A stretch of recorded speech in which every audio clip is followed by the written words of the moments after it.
Saudara yang dikasihi Tuhan, saat ini kita bersama akan bersekutu dalam persekutuan doa masa Pentakosta untuk persekutuan doa yang ketujuh dengan tema kehadiran Kristus yang terus-menerus. Marilah kita mengambil saat teduh sejenak.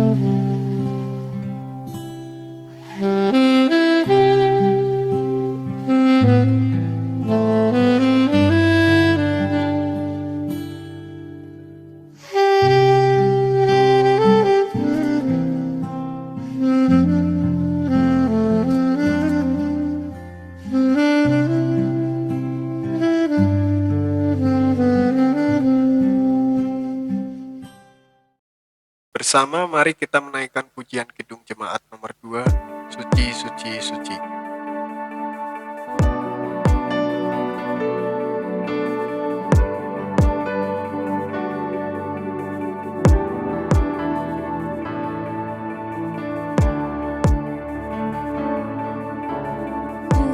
Suci, suci, suci, Tuhan Maha Kuasa, Dikau kami puji di pagi yang teduh. Suci, suci, suci, murah dan perkasa, Allah Tritunggal, agung namamu. Suci, suci, suci, Kam kudus tersungkur di depan tatamu, memberi mahkotanya. Segenap malaikat sujud menyembahmu.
Marilah kita berdoa.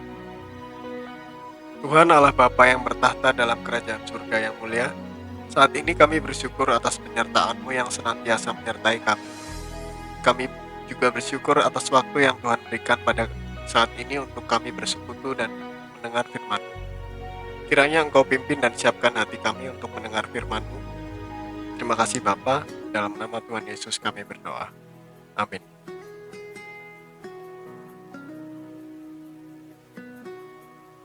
Renungan saat ini diambil dari Yohanes 16 ayat 16 sampai 24 yang begini firman-Nya. Tinggal sesaat saja dan kamu tidak melihat aku lagi, dan tinggal sesaat saja pula dan kamu akan melihat aku. Mendengar itu, beberapa dari muridnya berkata seorang kepada yang lain, apakah artinya ia berkata kepada kita, tinggal sesaat saja dan kamu tidak melihat aku, dan tinggal sesaat saja pula dan kamu akan melihat aku. Dan aku pergi kepada Bapa.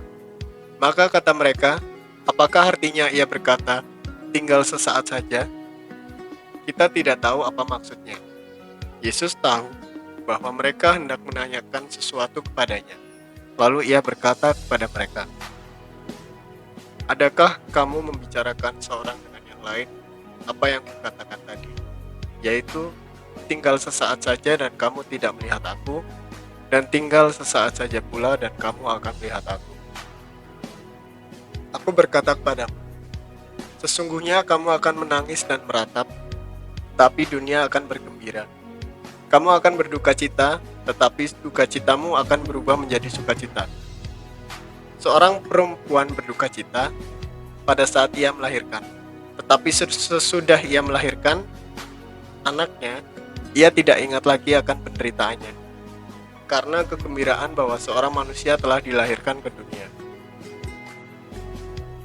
Demikian juga kamu sekarang diliputi duka cita, tetapi aku akan melihat kamu lagi, dan hatimu akan bergembira dan tidak ada seorang pun yang dapat merampas kegembiraan itu daripadamu.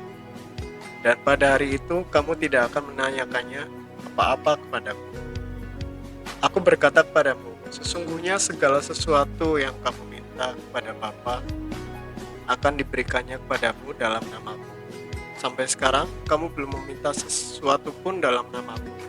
Mintalah, maka kamu akan menerima, supaya penuhlah sukacitamu.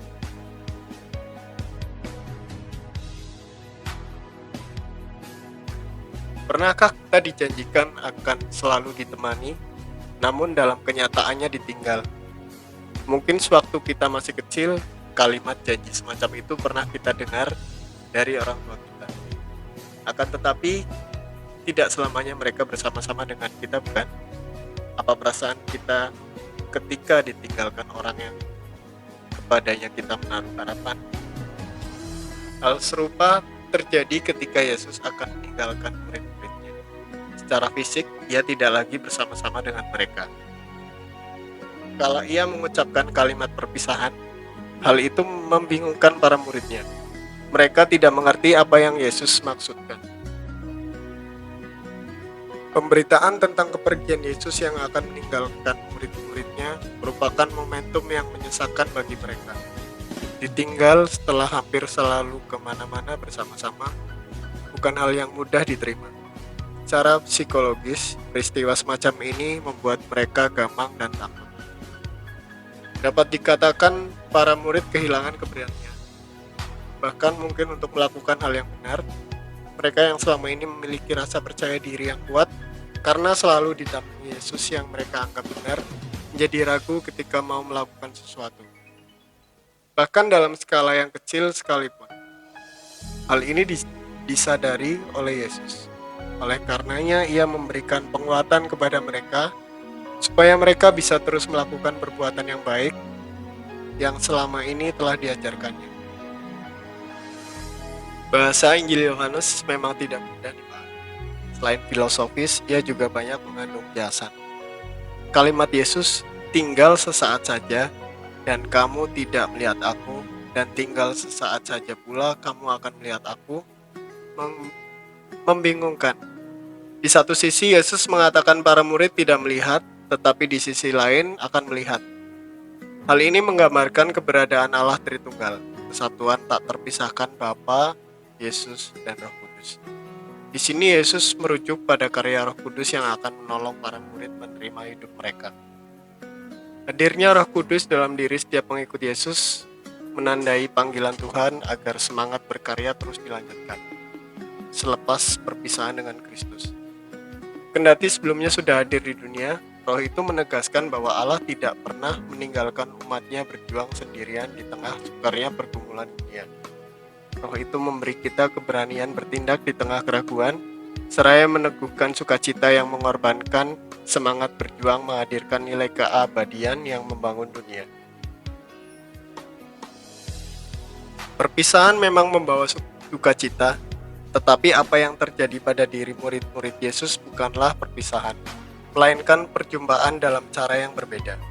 Itu sebabnya para murid tetap dipanggil untuk dengan penuh sukacita mengerjakan tugas panggilannya. Seperti yang dikatakan Yesus sendiri, demikian juga kamu sekarang diliputi duka cita, tetapi aku akan melihat kamu lagi dan hatimu akan bergembira dan tidak ada seorang pun yang dapat merampas kegembiraanmu itu daripadamu. Marilah kita memohon pertolongan Roh Kudus untuk dapat melakukan firman-Nya dalam saat teduh sejenak.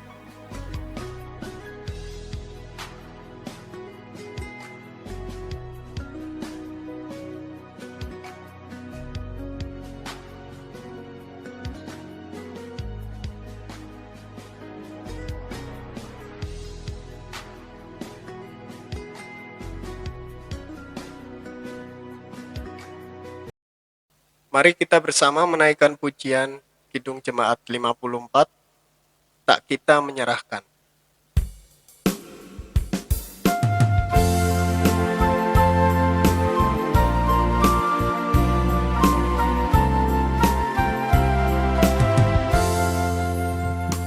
Tak kita menyerahkan kepada musuhnya, pelita yang bersinar di dalam dunia. Tak boleh firman Allah yang sungguh dan teguh, Alkitab yang mulia diambil seteru. Di hati kami Tuhan, Kau tulis sabdamu, supaya kami juga setia dan teguh. Kendati gunung goyah, binasa dunia, kekallah firman Allah selama-lamanya.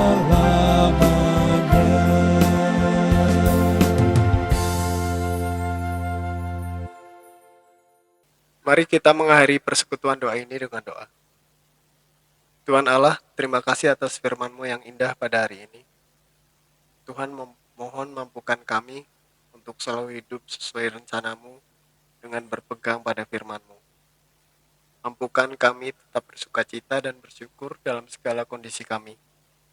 Dan terima kasih selalu menguatkan kami, mengingatkan kami bahwa kami tidak pernah sendiri dalam menghadapi segala persoalan hidup kami ya Tuhan. Karena Engkau selalu menuntun dan menyertai. Dan selalu kami memohon ampun atas segala perbuatan kami, karena hanya pengampunan-Mu yang menyelamatkan kami. Terima kasih Bapa, dalam nama Tuhan Yesus kami berdoa. Amin.